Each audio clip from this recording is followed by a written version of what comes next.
Of the NATO summit. Leaders are huddling in Vilnius for the high-stakes dialogue as Ukraine continues to be the burning issue. President Volodymr Zelensky has met with German Chancellor Olaf Scholz on the sidelines of the summit. The two discussed aid and the war and shook hands for the photo-op. The first day of NATO summit did not meet Ukrainian President Zelensky's expectations as he failed to get a concrete timeline for Kyiv's membership bid. Even though the summit communiqué says that Ukraine's future is in NATO, it did not set a timetable for Ukraine to join the alliance. Now, according to the communiqué, NATO will be in a position to extend an invitation to Ukraine to join the alliance when allies agree and conditions are met. NATO chief Jens Stoltenberg said that leaders have approved the most comprehensive defense plans since the end of the Cold War for Ukraine.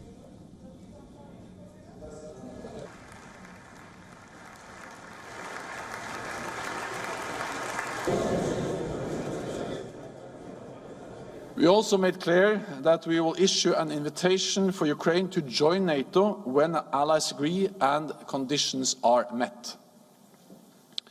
This is a strong package for Ukraine and a clear path towards its membership in NATO. The G7 nations are also expected to issue a declaration on how they will help Kyiv and deter any new aggression in the coming years on the second day of the summit. However, Czech President Petr Pavel says that support for Ukraine among allies is only going to decrease with time as it will start to suffer war fatigue. On the sidelines of the summit, the Czech leader said that the window of opportunity for Ukraine to advance will close by the end of the year. A number of important elections in 2024, including in Ukraine, Russia and the United States, will create a completely different situation by that time, and Ukraine will have to achieve significant advances till then. He says whatever is achieved by the end of this year will be the baseline for negotiation in the war.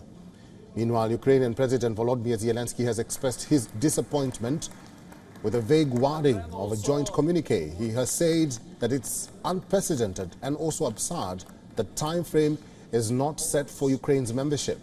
He called NATO's uncertainty over the matter a weakness. Ahead of the meeting leaders on the second day of the summit, he said that he will fight for security guarantees and NATO membership.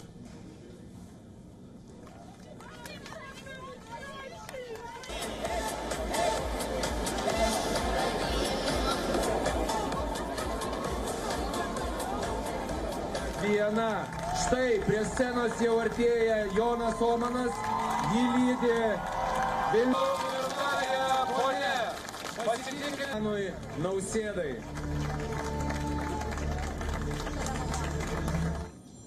We want to be on the same page with everybody, with all the understanding, and for today what we hear and understand that we'll have this invitation when security measures will allow. Yes, so I want to discuss with our partners all these things, and the sword will speak today and fight for this. It's security guarantees for Ukraine on the way to NATO. Ukrainian President Volodymr Zelensky has already met with German Chancellor Olaf Scholz on the sidelines of the Vilnius summit. On the second day of the summit, he is expected to meet US President Joe Biden and hold bilateral talks with the US President on the sidelines of this NATO summit. He is also expected to push for his NATO bid with these leaders that he meets on the sidelines of this Vilnius summit. Already he met with German Chancellor Olaf Scholz and discussed about Ukraine's efforts to join the NATO alliance. The German Chancellor did indicate that Ukraine must abide by the rules set by NATO for it to be included into the alliance. We will wait and see what the US President Joe Biden will say or tell the Ukrainian President Volodymr Zelensky. Remember, the United States is in limbo right now over sending cluster bombs to Ukraine. Some of the 31 member states in NATO have questioned this decision or this move by the United States to send cluster munitions to Ukraine. So we will wait and see what the Ukrainian President Volodymr Zelensky will be talking to with the US President Joe Biden in a short while from now. This is the second day of the two-day Vilnius summit of the NATO alliance, and various leaders are discussing Ukraine's membership bid and also Sweden's membership bid into the NATO alliance.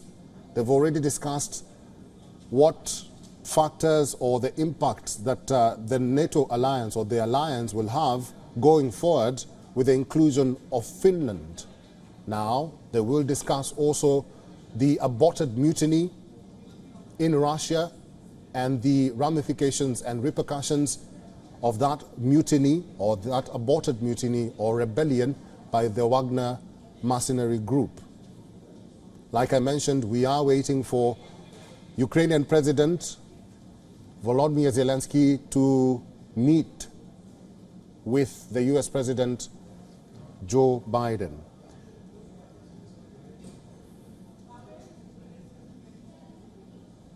Let's talk more about this summit, and joining us now is our correspondent John Bevere. Is joining us from Vilnius, Lithuania. John, good to have you on this broadcast. We are waiting for Ukrainian President Volodymyr Zelensky to meet with US President Joe Biden. What more new development has happened in the last day of this summit?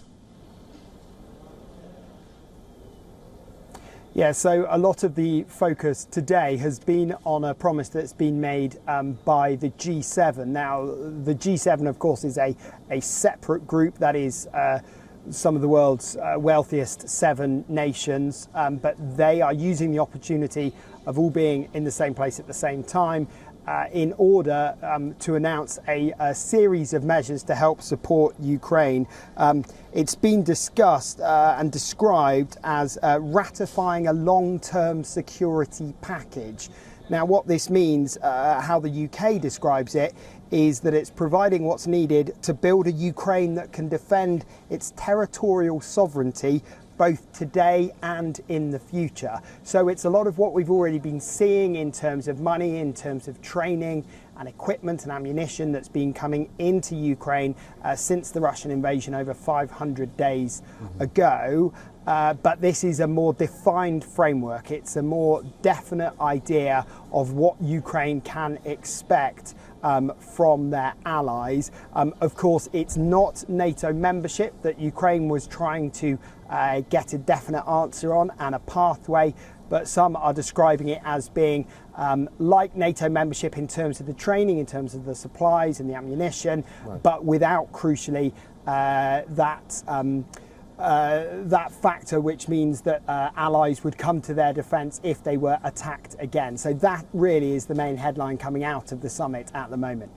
Ben, let's talk about what Ukrainian President Volodymyr Zelensky is angry about and is not pleased about. He is not pleased about the communique issued by NATO, which says that Ukraine's future is in NATO. He says that this communique is not promising. When NATO agreed to this communique, was it a concerted effort between all the member states, or this is just a communique that was issued by the NATO Secretary General Jens Stoltenberg? No, so the communique signed off and approved by all involved, all the different parties. There will have been weeks, if not months, of work that have gone into this already. It was more than 11,000 words long, some 23 pages. So the communique included a vast array of details, everything from combating the security challenges posed by climate change to the danger posed by Iran and China and North Korea, And so it was a huge and wide-ranging document, but yes, a crucial part of it, as you say, was the fact that NATO members have not agreed to this time frame, this defined pathway for Ukraine to join. They have said they're going to simplify the procedure significantly, but they have said that it's not down to a timeline, it's all down to conditions. So it's things such as strengthening governance in Ukraine and fighting corruption and those sorts of things. NATO Secretary General Jens Stoltenberg had said that Ukraine doesn't just make a good partner because it's currently under attack. Right. They want all aspects of Ukraine and Ukraine's governance very much to feed into that conversation about them joining NATO. Live from Vilnius, Lithuania, our correspondent John Bevir. John, thank you very much for talking to WION World is One today. WION is now available in your country. Download the app now and get all the news on the move.